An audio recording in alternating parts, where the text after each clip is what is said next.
तो प्यारे बच्चों, कैसे हो आप सब। मुझे उम्मीद है आप सब जहाँ कहीं भी हो खुश हो, स्वस्थ हो। मैं आज आप सब के लिए एक ऐसी वीडियो लेके आया हूँ जिसमें आप सीखने वाले हैं चैप्टर फर्स्ट रियल नंबर, जिसे मैंने अब तक के लिए नहीं बना रखा था, लेकिन मैं आज आप लोगों के लिए बना रहा हूँ। और मुझे उम्मीद ही नहीं बल्कि पूरा यकीन है आप लोग को वीडियो पसंद आएगा। और चलिए फिर स्टार्ट करते हैं आज की वीडियो में और जानते हैं आखिर क्या है। अब हम जानने वाले हैं चैप्टर फर्स्ट रियल नंबर यानी वास्तविक संख्या में आखिर ऐसा क्या है और ये चैप्टर कैसे बनेगा। कुछ नहीं करना आपको, ये बहुत ही आसान तरीके से बनने वाला है यदि आप निरंतर वीडियो को देखते रहे तब।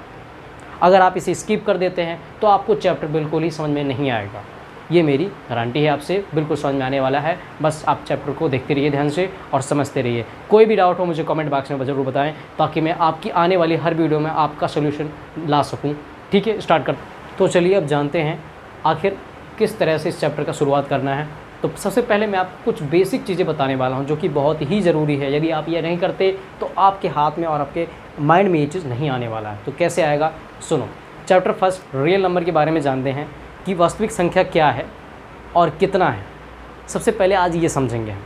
तो चलिए लेट्स स्टार्ट। मैं स्टार्ट करता हूँ समझना। Basic concept and formulas for points to remember. ध्यान से सुनिएगा आप सब। ये कह रहा है, ये चैप्टर कहता है इस some important basic concept and formulas for points to remember. ये कहता है इस अध्याय के कुछ ऐसे महत्वपूर्ण तथ्य जो आपकी याद रखने योग्य हैं। यदि आप उन्हें याद नहीं करेंगे तो आप परीक्षा नहीं दे पाएंगे और आपकी पॉइंट जो है वहीं छूट जाएगा और आप मार्क्स से लेने में वर्जित रहेंगे। तो चलिए जानते हैं आखिर ऐसे क्या पॉइंट्स हैं, क्या फार्मूला है जो इस चैप्टर में यूज़ हो रहा है। तो बहुत ही आसानी से हम समझेंगे, दिक्कत और घबराने की ज़रूरत नहीं है। आप बिल्कुल माइंड को कूल कर लीजिए, ठीक है। तो चलिए स्टार्ट। तो प्यारे बच्चों, अब हम जानेंगे आखिर किस तरह से इसमें अंदर संख्याएँ होती हैं। How many types of real number and which is the type, मतलब जितने भी टाइप हैं इनके वो किस तरह के हैं, वो इस प्रकार हैं। जैसा कि आप देख पा रहे हो कि some important basic concept and formulas for points to remember. कुछ ऐसे महत्वपूर्ण तथ्य जो आपकी याद रखने योग्य हैं, क्योंकि इन्हीं के बेसिस पे आपके आगे के क्वेश्चंस तैयार होंगे, बनेंगे। यदि आप इन्हें याद नहीं रखते तो आप क्वेश्चन को करने के लिए वंचित रहेंगे, आप नहीं कर पाएंगे सॉल्व। बात है साफ। चलिए जरा जानते हैं सम संख्या, जिसे हम इंग्लिश में इवन नंबर कहते हैं, जिसे आता है 2, 4, 6, 8। इसे कहते हैं सम संख्या, इंग्लिश में इवन नंबर। अब बात करने हैं सेकंड नंबर पे, विषम संख्या क्या होती है। विषम संख्या वह होती है जिसमें 1, 3, 5, 7, 9 आता है, उसे हम विषम संख्या कहते हैं, और इंग्लिश में ऑड नंबर। ठीक है, अब आगे देख रहे हैं। तीसरा है प्राकृत संख्या। प्राकृत संख्या होती है इंग्लिश में नेचुरल नंबर बोलते हैं, और इसको हम दिखाते हैं 1, 2, 3, 4, 5, 6, 7 डॉट डॉट ऐसे चलता जाएगा इन्फिनिट तक। फोर्थ है पूर्ण संख्या, इंग्लिश में होल नंबर, जो हमारा 0 से स्टार्ट होता है। 0, 1, 2, 3, 4, 5 ऐसे चलता जाएगा इन्फिनिट तक। तो इस तरह से हमने आज सीखा कि वास्तविक संख्या और उनके प्रकार जो हमारे इस बोर्ड एग्ज़ाम से जुड़ी हैं, बेहद ज़रूरी है, एनसीईआरटी के सिलेबस में है। यदि आप इनको करते हैं तो आसानी से सवाल कर पाओगे। तो अब हम आगे देखेंगे नेक्स्ट क्या है, पूर्णांकों के बारे में हम बात करने वाले हैं। चलिए स्टार्ट करते हैं। तो बच्चों देखो, अब हम जानने वाले हैं types of integer. English medium वाले टाइप्स ऑफ इंटीजर। अगर आपसे कोई पूछता है कि बेटे बताओ ज़रा टाइप्स ऑफ इंटीजर कितने होते हैं, तो आप सोचोगे ये मैंने तो पढ़ा था लेकिन याद नहीं आ रहा। अरे आपने पढ़ा तो क्या पढ़ा भाई, याद क्यों नहीं आ रहा आपको। यही पढ़ा था आपने कि याद नहीं आएगा, कोई पूछेगा तो। चलो कोई बात नहीं, हर्ट होने की ज़रूरत नहीं है। और सुनो क्या करना है मैं बताता हूँ। पूर्णांकों के प्रकार, हिंदी मीडियम वाले ध्यान देगा थोड़ा, ये ज़्यादा मिस्टेक करता है। पूर्णांकों के प्रकार, तो भाई जो तुम्हारे पूर्णांक होते हैं चैप्टर फर्स्ट में अब तक के जितने भी पूर्णांक हैं वो दो ही हैं, एक धनात्मक पूर्णांक है और एक ऋणात्मक पूर्णांक है। इंग्लिश मीडियम वाला थोड़ा होशियार होता है, तो पॉजिटिव इंटीजर धनात्मक पूर्णांक को बोलते हैं और नेगेटिव इंटीजर बोलते हैं ऋणात्मक पूर्णांक को। तो इस तरह से हम जाने आज कि किस तरह के होते हैं पूर्णांक और इनके प्रकार। इनको दिखाते कैसे हैं। अगर आपसे कोई हिंदी मीडियम वाला पूछता है कि भाई धनात्मक पूर्णांक का एग्जाम्पल दो, तब तुम क्या करोगे बच्चों, +1, +2, +3 ऐसे कॉमा लगा के फिर डॉट करके आगे बढ़ा देना इनफिनिट तक। तो ये आपका क्या हो जाएगा, धनात्मक पूर्णांक। दूसरा है ऋणात्मक पूर्णांक। अगर आपसे कोई पूछता है तो बोलना -1 और -2 और -3 ऐसे डॉट चलता जाएगा आपका। तो क्या हो जाएगा आपका ये ऋणात्मक पूर्णांक। तो ये चीज़ आपको उतार लेनी है अपनी रफ कॉपी में, अपनी फेयर कॉपी में, अपनी नोटबुक में, जो कुछ भी है आपके पास। और इन सभी चीज़ों को बिल्कुल हल्के में नहीं लेना है। क्योंकि ये इम्पॉर्टेंट चीज़ें हैं। अगर इन्हें आप छोड़ देते हो तो आपके माइंड में कुछ भी नहीं आएगा, ना सवाल बनेगा, बात खत्म। ठीक है, तो इन्हें ज़रूरी करना। चलिए स्टार्ट। तो प्यारे बच्चों, अब हम समझेंगे मुख्य तथ्य, मेन पॉइंट्स के बारे में जानने वाले हैं जो इस पूरे चैप्टर में हम पढ़ेंगे। तो पहला पॉइंट ये है कि यूक्लिड्स डिवीज़न एल्गोरिथम। इसका मतलब हुआ कि यूक्लिड्स का जो डिवीज़न एल्गोरिथम मेथड है वो यूज़ होगा कलन विधि। ये क्या होता है इसका मैं अभी डेफिनेशन के साथ लिखवाने वाला हूँ। आपको समझना बहुत ज़रूरी है, कोई चीज़ भी स्किप ना करो। मैं कह रहा हूँ पढ़ सकता है बारी बारी। फंडामेंटल थ्योरम ऑफ अरिथमेटिक, अंक गणित की आधारभूत प्रमेय। इंग्लिश मीडियम वाला ये लिखेगा, हिंदी मीडियम वाला लिखेगा। तो तुम्हें सब कुछ पता है, सब कुछ आपको पता है, तो सुनो मेरी बात ध्यान से। अब तो इस तरह से आपको मैंने बताया। अब आगे मैं डेफिनेशंस के साथ आगे बढ़ रहा हूँ एक्सरसाइज की ओर। चलिए अब आगे देखते हैं। अब हम जानने वाले हैं थ्योरम, जिसे हम हिंदी में प्रमेय कहते हैं। 1.1 का यूज़ होगा। यदि आप इसे नहीं करते हो तो सवाल तो बना लोगे लेकिन कंसेप्ट याद नहीं रहेगा। कोई पूछेगा तो ही कर दोगे, ऐसे करके ही, ऐसे ही और खी करने से आपका काम नहीं चलने वाला। इसलिए प्रमेय 1.1 को इम्पोर्टेंट करना है आपके लिए। ध्यान से, जो मुख्य तथ्य है वो इस प्रकार है। ईडीए का मतलब होता है यूक्लिड्स डिवीज़न एल्गोरिथम, हिंदी में कलन विधि बोलते हैं इसे। ठीक है, तो इसका डेफिनेशन है। डेफिनेशन क्या कहता है भाई, दो घनात्मक पूर्णांक ए और बी दिए जाएंगे। आपको क्या दिए जाएंगे? दो घनात्मक पूर्णांक ए और बी दिए जाएंगे। उसके बाद ऐसी अद्वितीय पूर्ण संख्याएं क्यू और आर विद्यमान है कि ए बराबर बी क्यू प्लस आर। ये प्रॉपर्टी यूज़ होगी इसमें। अगर आपको ये प्रॉपर्टी याद है, ये डेफिनेशन याद है, तो आप आसान है कि आप सवाल को कर लेंगे बहुत बेहद आसान तरीके से। जहाँ पे कंडीशन रखी गई है 0 is equal to R and also less than B. So I hope you understand. आपने इतना समझ चुका होगा। अब मैं इंग्लिश में बात करने वाला हूँ, आखिर ये क्या है। ठीक है, तो बने रहिए लास्ट तक। Given positive integers a and b, their q are exist unique, and here also you have given a equal to b into q plus r, where 0 is less than and equal to r and also less than b. So I hope you understand. Next अब हम पढ़ने वाले हैं, questions की ओर चल रहे हैं। Exercise 1.1 को देखेंगे स्टूडेंट्स। तो प्यारे बच्चों, अब देखेंगे आपको कभी कभी सवाल ऐसे दे देता है और आप उसमें उलझ जाते हैं। आप ए इसे सेलेक्ट कर लेते हैं, बी सेलेक्ट कर देते हैं और फॉर्मूले पे बैठा देते हैं। फिर कहते हैं यार सॉल्यूशन कर रहा हूँ तो LHS इक्वल टू RHS क्यों नहीं आ रहा। तो मैं बता दूँ, आपने इतना तो माइंड लगा लिया, ए इसे मान लिया, बी इसे मान लिया, लेकिन आपने इतना ये माइंड नहीं लगाया कि छोटी डिजिट वाली बी होती है और बड़ी डिजिट हमारी ए होती है। तो जैसे मैंने अभी ए को बनाया हूँ, वी हैव गिवन, मैंने लिखा मेरे पास गिवन है। क्या गिवन है भाई? ए बराबर 225। ये आपको खुद पता करना ए क्या है। तो ए जो बड़ी डिजिट होगी वो हमारी ए होगी और जो छोटी डिजिट होगी वो हमारी बी होगी। That's it. तो अब हम इसे सॉल्व कर लेंगे बेहद आसानी से। चलिए देखते हैं आखिर सॉल्व कैसे होता है। अब हम करने वाले हैं सवाल की ओर, बहुत ध्यान दीजिएगा आप लोग, बहुत ध्यान से।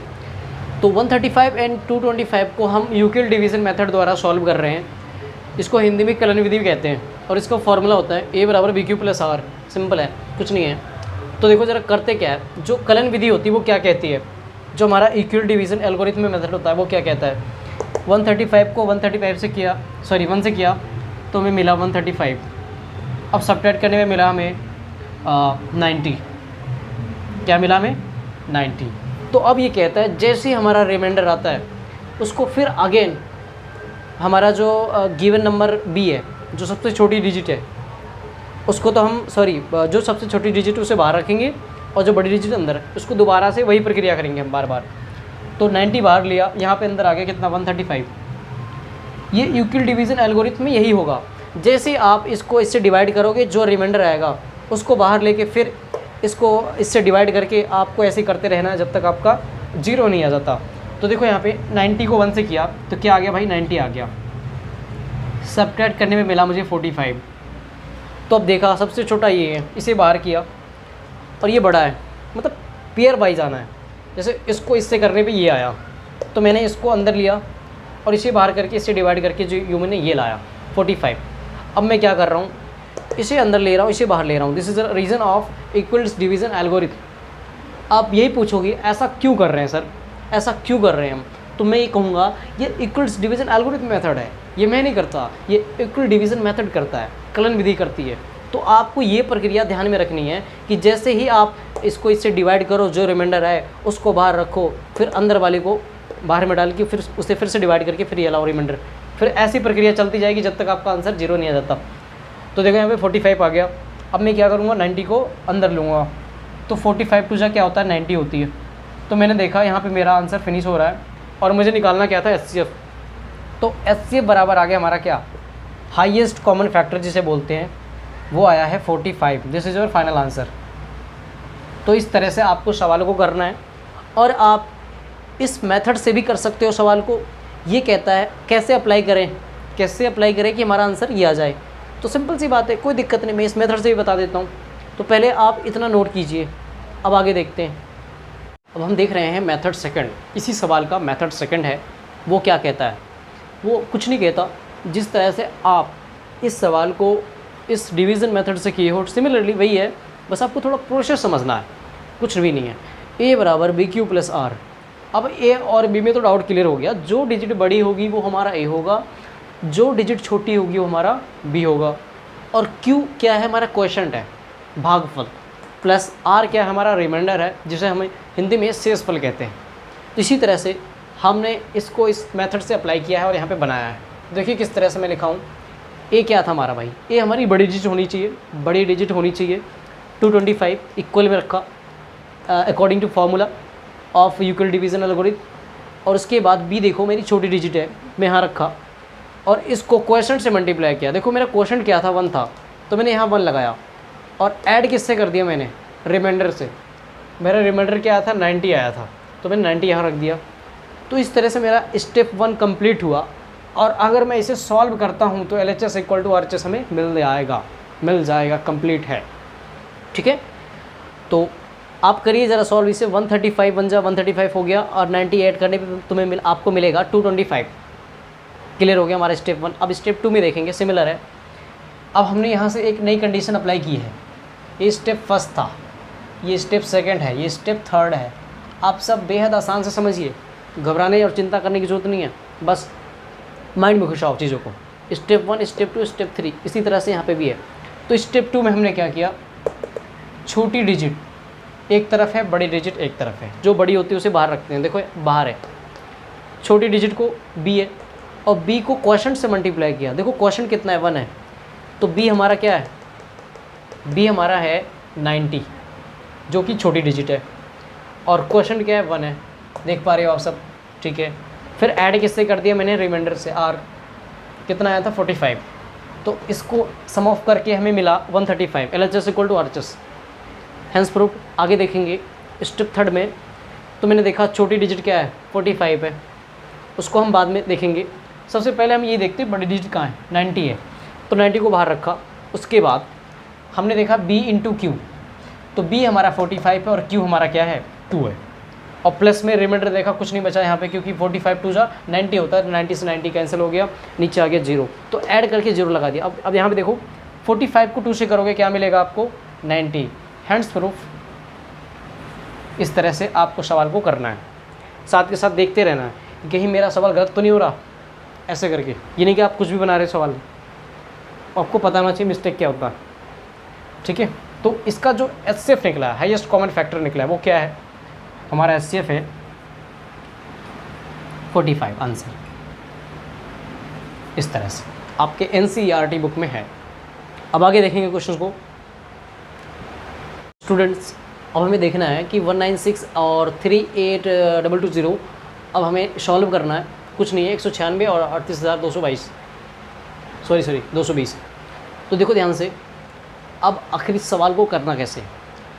तो भाई सबसे पहले आपको देखना है, अगर आप इस मेथड से कर रहे हो सवाल को तो इस तरह से करो, A equal to B into Q plus R।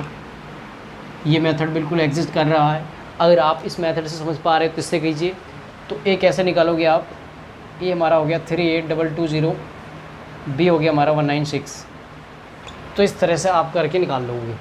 अब दूसरा मेथड क्या कहता है, जैसे मैंने अभी डिवाइड वाला रूल बताया, वही इस पर भी अप्लाई होगा, सेम इसकी बात लगा सकते हो आप। इसको बोलते हैं यूक्लिड डिवीजन एल्गोरिथम। आपको भूलना नहीं है, याद रखनी है सारी चीज़ें।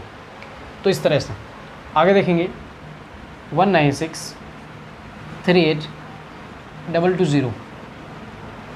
अब इस 196 को ऐसे कौन सा टेबल है जिससे ले चले कि ये कहा जाए 196, मतलब इससे कम हो जाए 382 से। तो मैं ले गया कितनी बार में, 1 टाइम्स में, तो मुझे मिला 196 इस तरह से।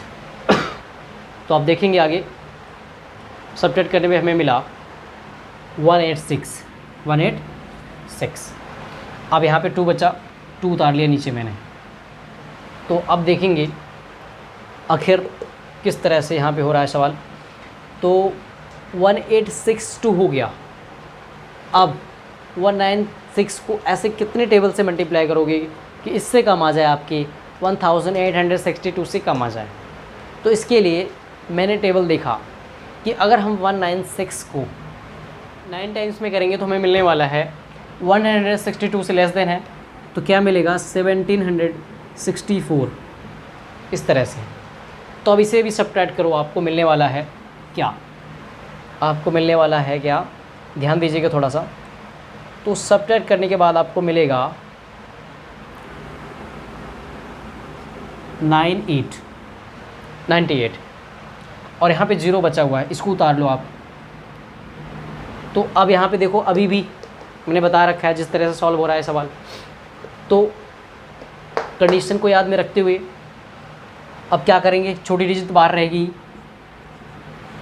लास्ट, और इस 196 को अगर हम 5 से मल्टीप्लाई करें तो 980 हमें मिलता है दोबारा से, जो कि कट जाता है इस तरह से। यहाँ पे 0 मिल गया मुझे रिमाइंडर। तो सवाल का सॉल्यूशन हो चुका है और एचसीएफ आ गया है क्या, एचसीएफ बराबर आ गया हमारा 196, यानी कि 196 हमारा एचसीएफ है, हाईएस्ट कॉमन फैक्टर। चलिए आगे देखते हैं सवाल को। तो स्टूडेंट्स अब मैं ये लास्ट क्वेश्चन है, मुझे उम्मीद है आप सबसे ये बन पाएगा, और नहीं बन पाता तो मुझे कमेंट में ज़रूर बताओ, ताकि मैं अब आगे जब बनाऊँ सवाल तो उसके साथ ये ज़रूर बनाऊँ। मैं ये सवाल आपके लिए ज़रूर बनाऊँ मैं, ताकि जब आगे सवाल करूँ तो ये नहीं कि आपसे नहीं बन रहा है तो पूछो ही मत, पूछो, आपका हक बनता है, आपका राइट बनता है। This is your right to me, ask from everyone. आज के लिए इतना ही, मिलते हैं नेक्स्ट वीडियो में, तब तक के लिए जय हिंद, धन्यवाद। और इससे पहले मैं आपको बता दूं कि आने वाली वीडियो है एक्सरसाइज बनेगी सारी, उस पर अभी अब तक की वीडियो में मैंने बता चुका है आपको किस तरह से इसमें इंट्रोडक्शन है, रोल है इस चैप्टर का आपकी एक्सरसाइज में जो आने वाली वीडियो है उसमें। तो मुझे उम्मीद है आपको ये इंट्रोडक्शन पसंद आया होगा।